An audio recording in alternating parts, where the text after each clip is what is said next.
ओम शांति।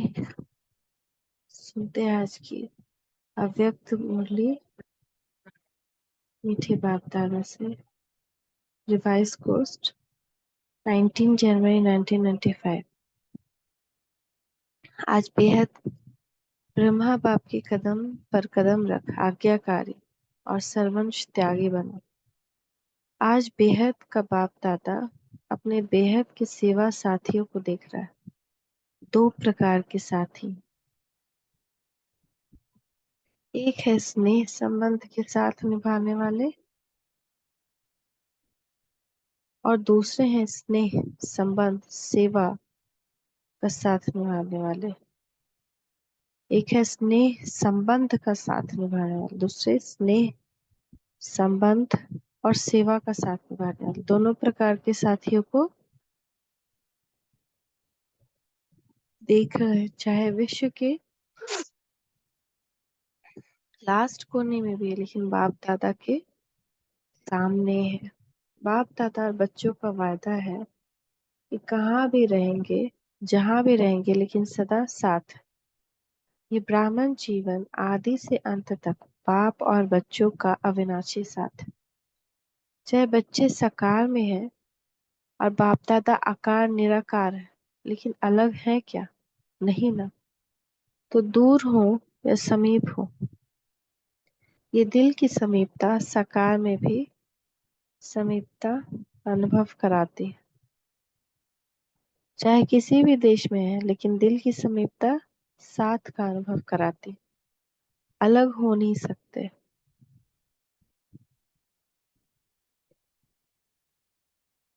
असंभव है। परमात्मा वायदा कभी टल नहीं सकता। परमात्मा वायदा भावी बन जाता है तो भावी टाली नहीं टले। इसलिए सदा समीप है, सदा साथी है और साथी बन हाथ में हाथ ली साथ लेते हुए कितने मौज से चल रहे हैं। मौज है कि मेहनत? थोड़ी थोड़ी मेहनत है। जब कोई बात आ जाती है तो बाप किनारे हो जाता है। कोई बात को नहीं लाओ तो बाप नहीं जाएगा। बात बाप को किनारे करती। जिससे बीच में कोई पर्दा आ जाए तो पर्दा आने से किनारे हो जाते हैं ना। तो ये बात रूपी पर्दा बीच बीच में आ जाता है, लेकिन लाने वाला कौन? पर्दे का काम है आना। आपका काम क्या है? हटाना या थोड़ा थोड़ा मजा लेना? बाप दादा देखते हैं कभी कभी बच्चे कभी कभी बातों में बड़े मजे लेते हैं। कभी कभी बाप कह रहे कोई बच्चे इधर उधर की बात में उनको बड़ा मजा आता है। फिर बाप दादा नहीं रहता, वहाँ भगवान नहीं रहता। भगवान है तो बात नहीं, बात है तो भगवान नहीं। जिससे प्यार होता है, प्यार की निशानी है साथ रहना। साथ रहने का मतलब यह नहीं कि आबू में रहना। आबू में तो देखो अभी थोड़ी भी संख्या ज्यादा है तो पानी भी मुश्किल हो गए। तो साकार में साथ रहना नहीं, लेकिन दिल के साथ, दिल से साथ रहना।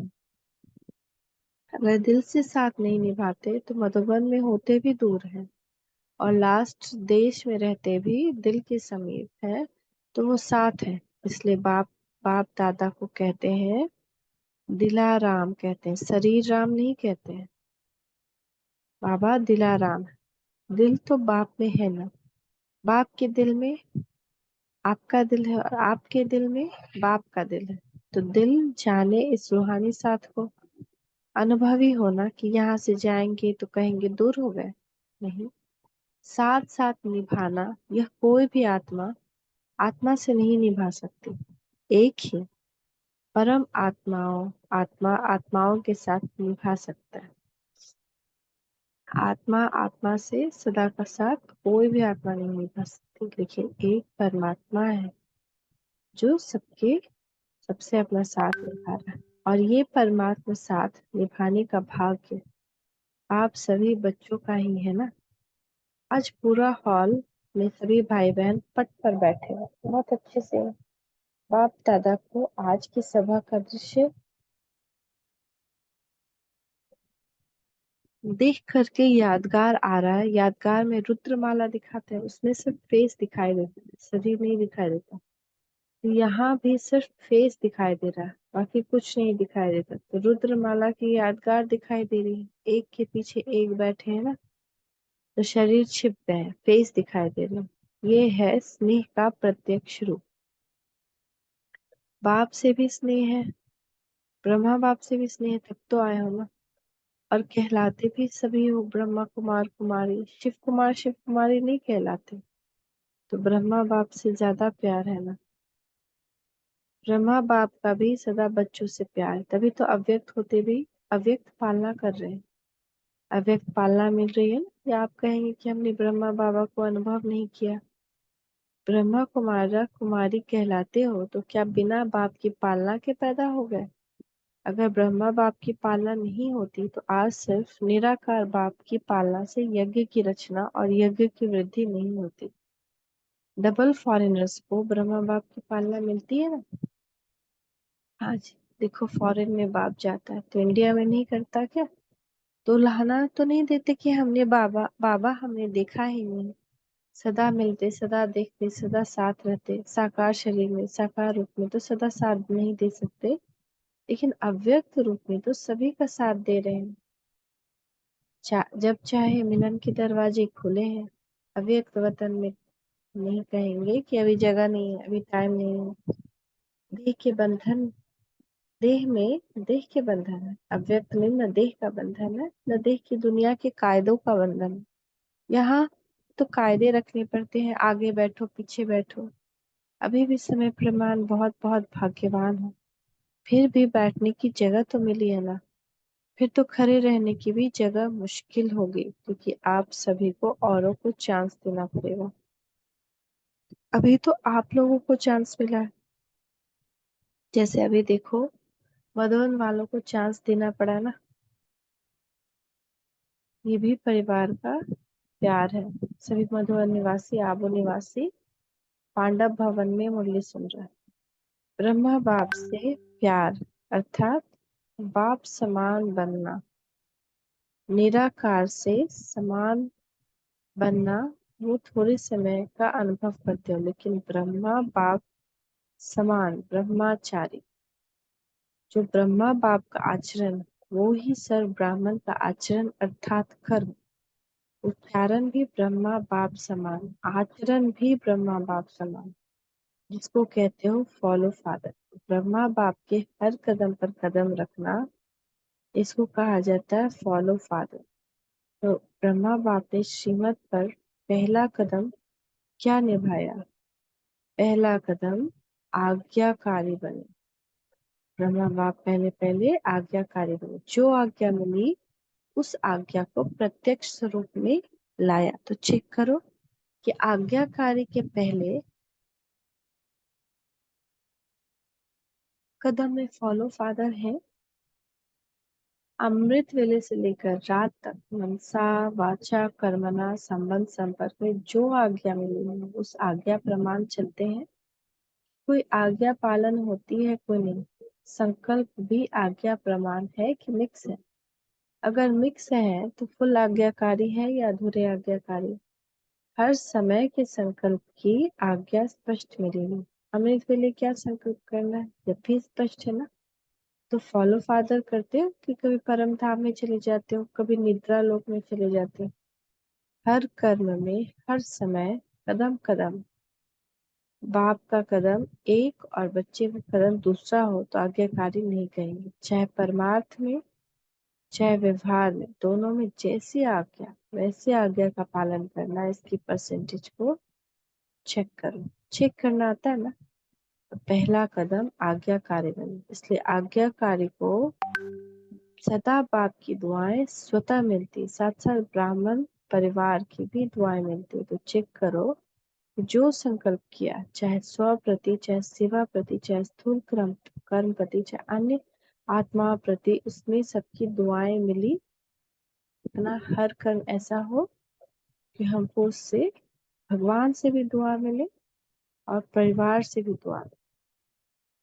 क्योंकि आज्ञाकारी बनने से सर्व की दुआएं मिलती है, और यदि दुआएं मिल रही है तो उसकी निशानी है दुआओं के प्रभाव से दिल सदा संतुष्ट रहेगी, मन संतुष्ट रहेगा। हर एक चीज में संकल्प अपने प्रति या फिर सेवा प्रति या किसी और स्थूल कर्म के प्रति या किसी अन्य आत्मा के प्रति एक एक संकल्प दुआओं से भरा हो, कुछ भी कड़वा नहीं। तो इसको बाबा कह रहे बाहर की संतुष्टता नहीं, उससे हम संतुष्ट रहेंगे। बाहर की संतुष्टता नहीं, लेकिन मन की संतुष्टता। और मन की संतुष्टता यथार्थ है वह मियाँ मिठू है, इसकी निशानी अगर यथार्थ रीति से यथार्थ आज्ञाकारी दुआएं हैं तो सदा स्वयं को और सर्व डबल लाइट रहेंगे, बिल्कुल हल्के रहें, कुछ भी नहीं रहेगा, कोई प्रॉब्लम नहीं रहेगा। अगर डबल लाइट नहीं रहते तो समझो मन की संतुष्टता नहीं। बाप कहते हैं बाप की व परिवार की दुआएं भी नहीं मिल रही, परिवार की भी दुआएं आवश्यक है। ऐसे नहीं समझो कि बाप से हमारा कनेक्शन है, बाप की तो दुआएं हैं, परिवार से नहीं बनता तो कोई हर्जा नहीं। पहले भी सुनाया है कि माला में सिर्फ युगल दाना नहीं, उससे माला नहीं। तो माला में आना है, इसलिए पूरा लक्ष्य रखो कि हर एक आत्मा मुझे देखकर खुश रहे, देख कर के हल्का हो जाए, बोझ खत्म हो जाए। तो दिल की संतुष्टता व आज्ञाकारी की दुआएं स्वयं को भी लाइट, दूसरे को भी लाइट बनाएंगी। इससे समझो कि आज्ञाकारी कहाँ तक है। जिसे ब्रह्मा बाप को देखा हर एक छोटा बड़ा संतुष्ट होकर खुशी में नाचता। नाचने के टाइम तो हल्के होंगे ना, तभी तो नाचेंगे। चाहे कोई मोटा है लेकिन मन से हल्का है तो भी नाचता है, पतला है लेकिन भारी है मन से तो नहीं नाचेगा। तो बोल ऐसे हो जो स्वयं भी अपने को संतुष्ट, अपने आप से संतुष्ट हो और दूसरे भी संतुष्ट रहे। हमारे बोल किसी भी परिस्थिति प्रमाण ऐसे हो जो हम भी संतुष्ट हो, दूसरे ऐसे नहीं हमारा तो भाव नहीं था, हमारी भावना नहीं थी, लेकिन भाव और भावना पहुंचती क्यों नहीं? अगर सही है तो दूसरे तक वाइब्रेशन क्यों नहीं जाता? कोई तो कारण होगा। तो चेक करो दुआओं के पात्र कहाँ तक बने हैं। जितना अभी बाप ब्राह्मण आत्माओं की दुआओं के पात्र बनेंगे उतना ही राज्य के पात्र बनेंगे।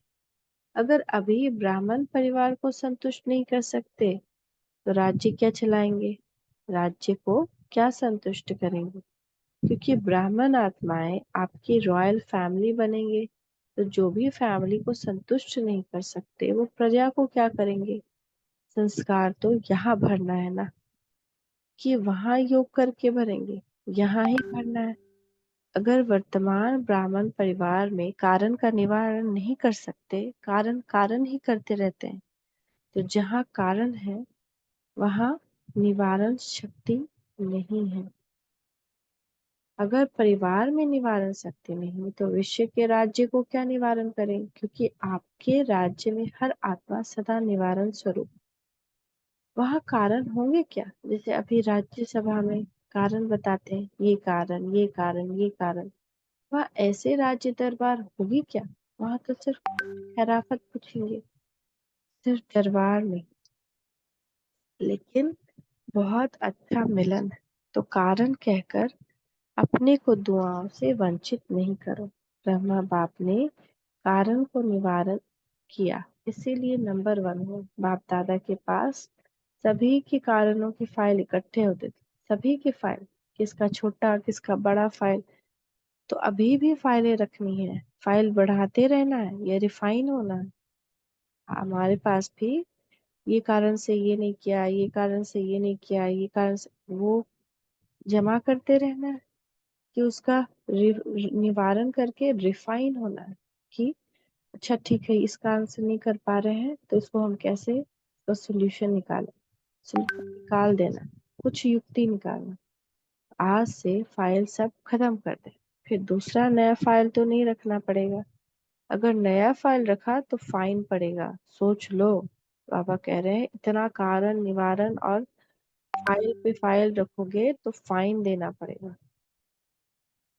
तो बोलो खत्म करें कि थोड़ा दिन रखें, शिवरात्रि तक रखें? जो समझते हैं शिवरात्रि तक थोड़ी मार्जिन मिलनी चाहिए, अब तक पुरुषार्थ करके रिफाइन हो जाएंगे, वो हाथ उठाओ। अच्छा है, हिम्मत रखनी भी अच्छी बात है, लेकिन सिर्फ अभी हिम्मत नहीं रखना। ऐसे तो नहीं है बाप दादा के सामने थे तो हिम्मत थी, नीचे उतरे तो थोड़ी हिम्मत कम हो गई, अपने देश गए तो और कम हो गई, कोई बात आई तो और कम हो गई, ऐसे तो नहीं कहेंगे।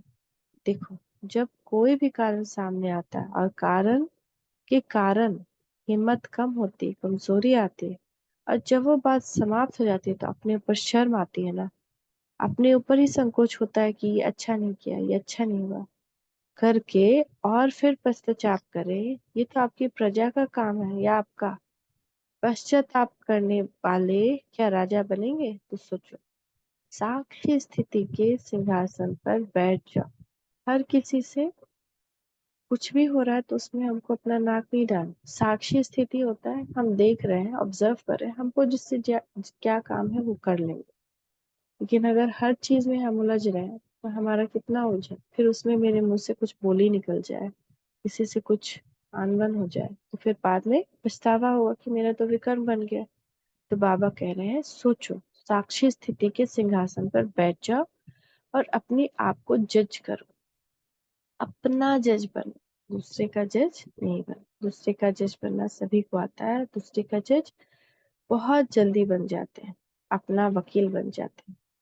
तो साक्षीपन के सिंहासन पर अपने आप का निर्णय बहुत अच्छा है। सिंहासन के नीचे रहकर जज करते हो तो निर्णय अच्छा नहीं होता। सेकंड में तख्त नशीन बन जाओ, ये स्थिति आपका तख्त है। यथार्थ सहज निर्णय का तख्त, ये साक्षीपन की स्थिति। साक्षी नहीं होते तो दूसरे की बात, दूसरे की चलन वो ज्यादा सामने आती नहीं, अपनी ही आती। हम साक्षी नहीं होते हैं तो हमें दूसरे की बात ही दिखाई देती है, दूसरे की चाल चलन दिखाई देती है। साक्षी होकर रहेंगे, जैसे कोई मूवी देखता है तो साक्षी होकर देखता है ना। ऐसा तो नहीं कि हीरो को गाली देने लगता है या फिर विलेन को गाली देते हैं। सब देखते हैं, साक्षी होकर देखता है। ऐसे ही साक्षी होकर देखेंगे तो अपनी भी नजर आएगी, दूसरे की भी नजर आएगी, फिर जजमेंट जो होगी वो यथार्थ होगी, नहीं तो अयथार्थ हो। बाप दादा ने पहले भी सुनाया था कि ड्रामा में जो भी बातें आती हैं उन बातों में बहुत अच्छा अकल है, लेकिन कभी कभी ब्राह्मण बच्चों में अकल थोड़ा कम हो जाता है। बात आती है चली जाती है, लेकिन ब्राह्मण बच्चे बात को पकड़ कर बैठते हैं, बात रुकती नहीं, चली जाती है, लेकिन स्वयं बात को नहीं छोड़ते। तो बातों में अकल ज्यादा हुआ या ब्राह्मणों में? बातें अकल वाली हुई ना, कि बातें ही नहीं छोड़ते, बातें रुकती ही नहीं, चलते जाते चलते जाते चलते जाते। एक कोई कहा कुछ, क्रोध किया, हम उसको फिर बता रहे हैं कि आप क्रोध किए, ऐसे बोले, ऐसे नहीं बोलना चाहिए। फिर वो बोला, फिर वो बोला, फिर ऐसे क्या होता है, बात रुकती नहीं, बढ़ते चले जाते, फिर वो पीछे कुछ इधर उधर कुछ। तो कई बच्चे कहते हैं 2 दिन से ये बात चल रही, 2 घंटे से ये बात चल रही, तो 2 घंटे में कितना गवाया, 2 दिन में कितना गवाया? तो अक्ल वाले बनो। बाबा कह रहे हैं मूर्ख मत बनो, अक्ल वाले बनो। अपना ही तुम टाइम, एनर्जी, योग बल, सब कुछ और विकर्ण भी बना रहे हो, तो कितना नुकसान कर रहे हो। ये सब क्या होगा? बाबा क्या कह रहे? फाइन देना पड़ेगा। फाइन देना पड़ता है धर्मराज पुरी में। चारों ओर के सर्व बाप दादा के स्नेह को प्रत्यक्ष करने वाले, फॉलो फादर करने वाले श्रेष्ठ आत्माएं, सदा बाप दादा के कदम पे कदम रखने वाले आज्ञाकारी श्रेष्ठ आत्माएं, सदा दृढ़ संकल्प द्वारा ब्राह्मण समान, ब्रह्मा बाप समान सर्वंस त्यागी विशेष आत्माएं, सदा सपूत बन हर समय सबूत देने वाले सुपात्र आत्माओं को बाप दादा का याद प्यार और नमस्ते। हम बच्चों की भी माता पिता बाप दादा याद प्यार, गुड मॉर्निंग, नमस्ते पापा, नमस्ते, शुक्रिया पापा। बाबा कह रहे ब्रह्मा बाप के कदम पर कदम रख, हद को बेहद में समाने वाले बेहद के बादशाह भव। फॉलो फादर करना था मेरे को तेरे में समाना, हद को बेहद में समाना अभी इसी कदम पर कदम रखने की आवश्यकता है। मेरे को तेरे में समाना, हद को बेहद में समाना अभी इसी कदम पर कदम रखने की आवश्यकता है। माना ये मेरा है, ये मेरा परिवार नहीं, आपका परिवार बाबा, आपके बच्चे, आपका धन, मैं भी आपकी, सबके संकल्प बोल सेवा की विधि बेहद के अनुभव, स्व परिवर्तन के लिए हद को सर्वंश सहित समाप्त करो। हद को बिल्कुल समाप्त, जिसको भी देखो वह जो भी आपको देखे बेहद के बादशाह का नशा अनुभव हो। सेवा भी हो, सेंटर्स भी हो, लेकिन हद का नाम निशान नहीं हो, तब विश्व के राज्य का तख्त प्राप्त होगा। स्लोगन है अपने ख्यालात आलीशान बना लो। अपने ख्यालात आलीशान बना लो तो छोटी छोटी बातों में टाइम वेस्ट नहीं जाएगा। ओम शांति, ओम शांति, ओम शांति।